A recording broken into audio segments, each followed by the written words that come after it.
Little change of pace.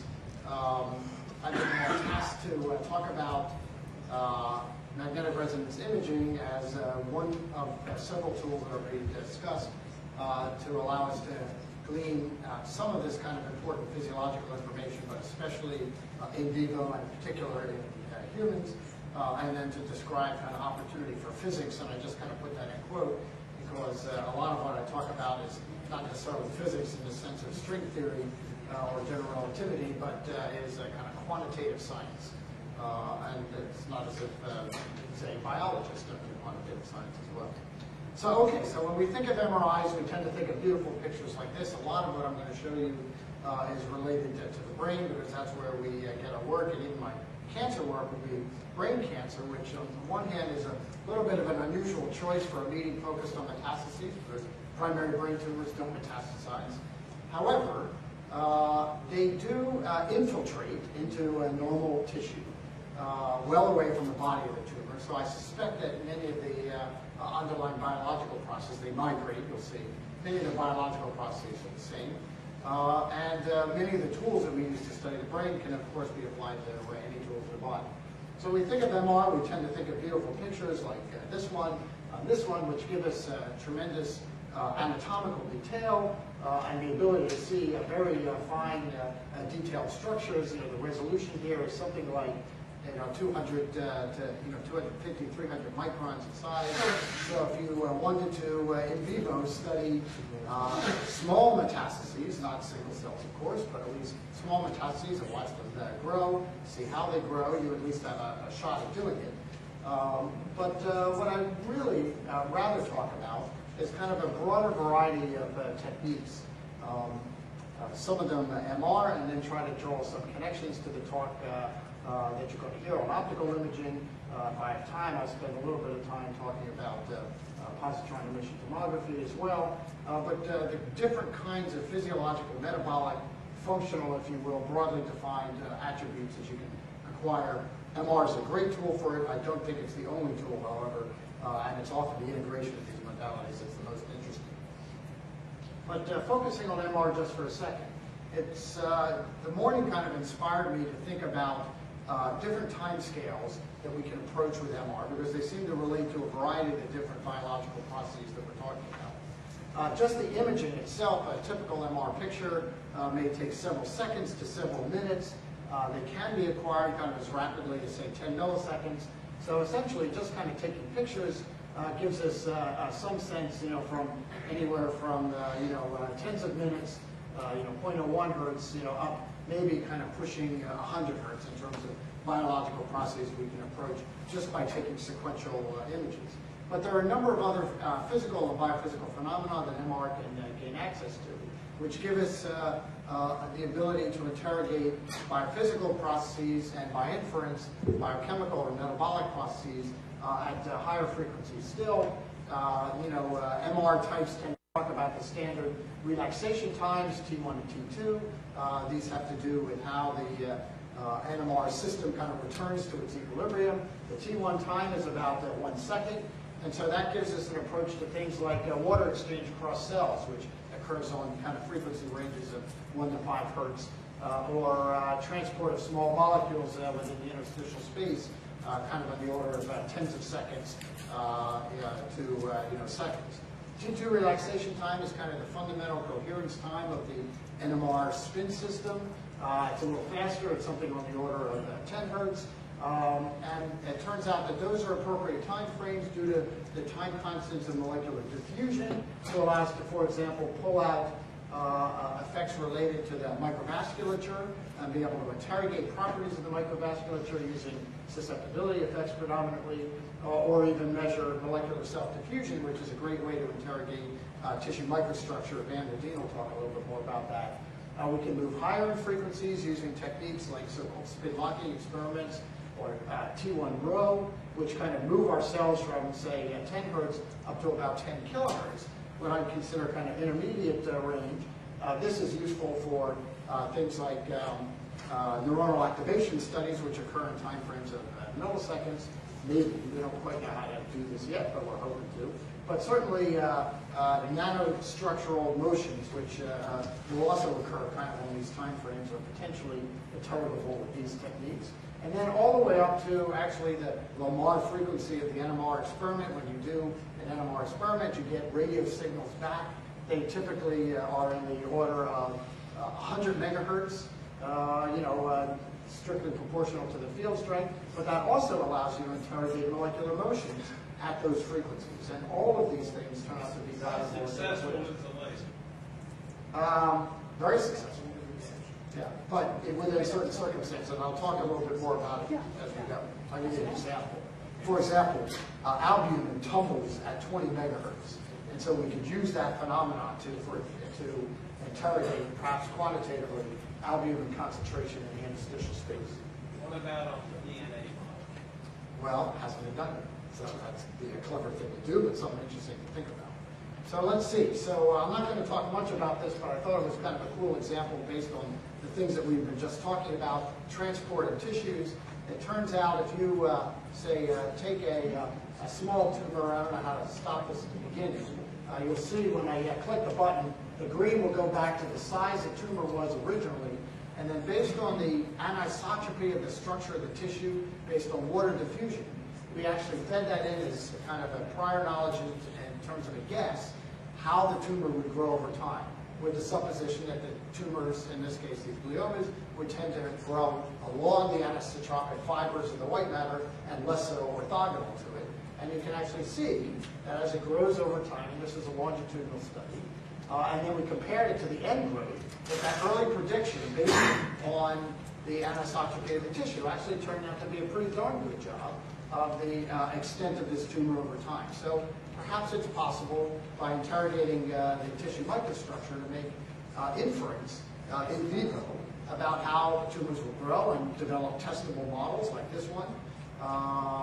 And it's one of these things that clearly is not capturing all the biology, but it's one of these domains where physics may lead to be relevant. Of course, this has treatment relevance in terms of defining radiation fields, things directly related to the treatment.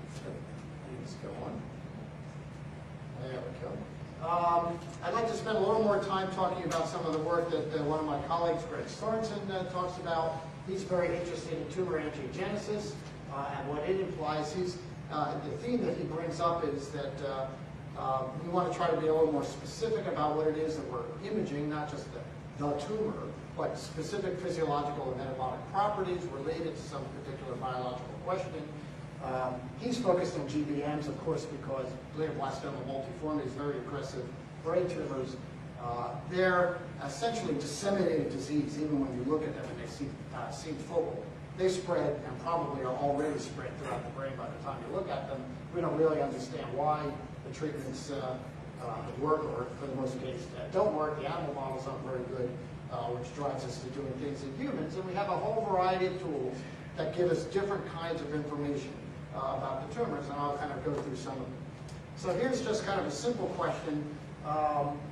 In the process of malignant differentiation, in the process of going from a low-grade tumor to a high-grade tumor, what role does angiogenesis have, say, related to other mutagenic effects that control aggressive tumor growth rather than slow tumor growth?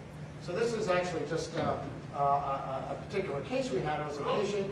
You can tell by how large the tumor is. It was a slow-growing lesion. It wouldn't get that large if it was growing rapidly. There was very little disruption of the blood-brain barrier. It looked kind of like a conventional, slow-growing, low-grade lesion. And yet, when we imaged the microvascular blood volume using MR, and the same is true when we did a PET label of the erythrocytes using carbon-11 carbon monoxide, we saw this intense area of microvascular proliferation within this otherwise scene of a low vascular proliferation, which was more typically the hallmark of these low-grade lesions. Interestingly, when we did an FDG scan at this time, glucose metabolism, there was almost no increase in glucose metabolism in that area, suggesting, in fact, that the kind of sequential mutagenic effects, at least in this individual's tumor, led to increased vascular proliferation, angiogenesis, before there was increased tumor metabolism. Later, these kind of tumors almost invariably show up as increased tumor metabolism, but suggesting that we may be able to capture, using these different physiological measures, things that are relevant to specific mutagenic events. And of course, it would have been nice if when we had taken out this tumor, we were able to do the genetics on this tumor to see what were the factors that led to this, but not this. And it also raises questions about, do you need this to precede this in order to support the increased metabolism? And it raises questions about which sequence of genetic events have to take place in order for the tumor to be viable to grow at each step in its evolution. And we can get some handle on that and just see that, in fact, certain parts of the tumor show elevations of microvascular volume well before they show increased glucose metabolism. So again, Greg has been studying this notion of how anti-angiogenic treatments work, and working with Rakesh Jain has kind of come up with this concept of vascular normalization. And of course, vascular normalization makes certain predictions. We know tumor blood vessels are large, so they should get smaller. We know they're permeable, they should be less permeable. The edema should decrease because the permeability goes down. And so the question is, can we actually see these things? And the answer is, well, we probably can. One of the tools we've used as a way to actually measure microscopic vessel size. Our typical resolution of these images is maybe on the order of a millimeter or a couple millimeters. But if we want to look at the microvascular, we've got to look at 5 or 10 micron vessels. But it turns out that physics to the rescue. A very clever guy in our lab, Rick Fazell, and followed on by Robert Weisskopf et al., made this little plot. This is a measure of the MR signal change, actually the change in the T2 or T2 star relaxation rate as a function of perturber size, in this case vessel radius. And he showed this discrepancy between two very common ways we can acquire our MR images. For the cognoscenti, this is the so-called gradient echo image. This is the spin echo image, just slightly different flavors of how we do the MR, but very different behaviors. This is kind of an average size of a capillary. But he showed that while there's relative insensitivity to vessel size from capillaries on up for this variety of imaging, gradient echoes, the spin echoes show a peak right around microvascular size and much less signal change for larger vessels. And the result is that if you take both of these images, look at the change in the T2 star, the change in the T2, that in fact the ratio of those two turns out to be a pretty darn good predictor of the microvascular size. And this was actually validated against histology, et cetera. So one of the questions is, well, if you treat a patient with cedarenib, can you actually see a change in microvascular size over time? Here's some of the pictures, minus day 1, plus day 1. You already begin to see significant drop in the vessel size, which stays low. In this case, in this particular patient, a relatively good responder, on out to 111 days. Similarly, another one of the things that we can measure from our MR data is the permeability of the vessels. You'll see there are a number of different ways to measure that. Kind of depends on the size of the thing we are asking the question of how permeable it is to. In this case, we're measuring permeability to small molecular weight compounds, about 500 Daltons or so. We see these changes in signal intensity related to the T1 relaxation. And from those kinetics, we can actually calculate kind of the transport, how rapidly the things leak out in this tumor relatively rapidly. And again, you can see following the same treatment that this K-trans, even at 1 day out, the permeability of these vessels has been dramatically reduced and stays that way all the way through. This is kind of an interesting case because at this point in time, it's a little hard to see. This is during the drug holiday. You can see that these changes reverse rather rapidly during the drug holiday, put the patient back on the drug, and they return back to this quote-unquote normalized state. Now, I don't mean to be supporting this vascular normalization hypothesis. I don't know whether we're seeing normal vessels or just perturbations in the abnormal vessels that are mimicking normal vessels, but at least we have tools that can begin to look at these kinds of things. We can come up with the indices related to this, maybe get predictions about that, and actually show that at least those that show the most dramatic changes towards normalization actually are the patients that have the greatest survival. If you have very poor normalization, again, whatever that means, you have very poor survival. So it's something relevant to survival even if it's still to be